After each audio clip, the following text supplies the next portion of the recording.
Hello students, let's see this question.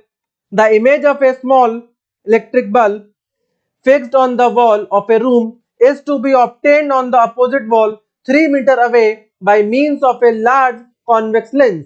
What is the maximum possible focal length of the lens required for the purpose? So आपके पास एक small electric bulb है जो कि एक wall के ऊपर fix है। आप उसकी इमेज एक दूसरी वॉल के ऊपर देखना चाहते हो, शार्प इमेज, तो इसके लिए हम लोग लार्ज कॉन्वेक्स लेंस यूज कर रहे हैं। तो इस लार्ज कॉन्वेक्स लेंस की मैक्सिमम फोकल लेंथ कितनी हो सकती है अगर वो जो दूसरी वाली वॉल है वो 3 मीटर दूरी पर है। तो इसका अगर रे डायग्राम बनाते हैं तो देखो कैसा दिखेगा। सो लेट सपोज कि हमारे पास ये एक वॉल है एंड इसके ऊपर यहां पर एक कोई एक ऐसा बल्ब है एंड यहां हमने क्या करा, यहां पर एक ऐसा कॉन्वेक्स लेंस रख दिया, लार्ज कॉन्वेक्स लेंस, एंड यहां पर ये दूसरी वॉल है, this is another wall, this is another wall. Clear? इनके बीच का जो डिस्टेंस है that is 3 metre, total distance is 3 metre. Clear? अब हमें ये नहीं पता है कि हमने कॉन्वेक्स लेंस कहां पर रखा है, तो एक काम करते हैं, हम लोग कह देते हैं कि एक्स डिस्टेंस पर होगा। अगर ये एक्स डिस्टेंस पर होगा तो ये कितना हो जाएगा, that is 3 minus x. Clear? Now अगर इसकी फोकल लेंथ एफ है तो देखो यहां से लाइट रेज निकलेंगी बल्ब से एंड वो कॉन्वेक्स लेंस पे कन्वर्ट करने के बाद यहां पर एक इमेज बनानी चाहिए। तो इसका मतलब जो इमेज डिस्टेंस है दैट इज v, ये कितना हो जाएगा, this will be 3 minus x. जो ऑब्जेक्ट डिस्टेंस u, ये हो जाएगा minus x and focal length कितनी हो जाएगी, फोकल लेंथ लेट सपोज है f। सो अगर यहां पे यूज करते हैं लेंस फॉर्मूला, तो we can write 1 by v minus 1 by u equal to 1 by f। So v की वैल्यू कितनी है, that is 3 minus x minus 1 by u, u की वैल्यू है minus x and this is equal to 1 by f। So LCM लेते हैं यहां पर तो कितना आ जाएगा, 3 माइनस एक्स इंटू एक्स।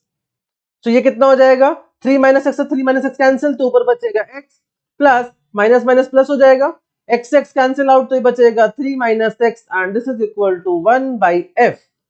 सो ये कितना आ जाएगा, यहां से ये आ जाएगा आपके पास, एक्स से एक्स कैंसिल आउट हो जाएगा, एक्स से एक्स कैंसिल आउट हो जाएगा, so you will get 3 upon 3x minus x square and this is equal to 1 by f. तो क्रॉस मल्टीप्लाई कर देते हैं इसको, तो ये आ जाएगा 3x minus x square and this is equal to 3f। Clear? So I can write x square minus 3x plus 3f and this is equal to 0। Clear? Now अगर ये एक क्वाड्रेटिक इक्वेशन है x के terms में, तो इसका determinant होगा यानी कि बी स्क्वायर माइनस 4ac की वैल्यू होगी। सो अगर जनरल इक्वेशन लिखते हैं, सो क्वाड्रेटिक इक्वेशन जनरल क्या होती है, x square plus b x plus c this is equal to 0। अगर इसके रियल रूट सही है, for real roots, so condition क्या होती है, condition is b square minus 4ac should be greater than equal to 0। So हमारे पास जो इक्वेशन है वो क्या है, that is x square minus 3x plus 3f this is equal to 0। So that means a की वैल्यू हो जाएगी 1। कंपेयर करेंगे तो देखो एक्स स्क्वायर का कोफिशिएंट क्या है, a, यहाँ पे कितना एक्स स्क्वायर कोफिशिएंट 1, यहाँ पे एक्स का कोफिशिएंट है माइनस 3, यहाँ पर एक्स का कोफिशिएंट है b, तो b की वैल्यू हो जाएगी माइनस 3, यहाँ पे c की जगह क्या आ जाएगा, ये आ जाएगा 3f। कितना आ जाएगा, 3f।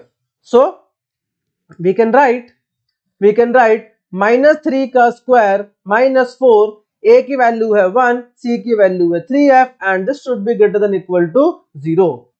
सो माइनस 3 का स्क्वायर हो जाएगा 9 minus 12f this should be greater than equal to 0। तो इसका मतलब 9 will be greater than equal to 12f, तो इसका मतलब 3 by 4 will be greater than equal to f.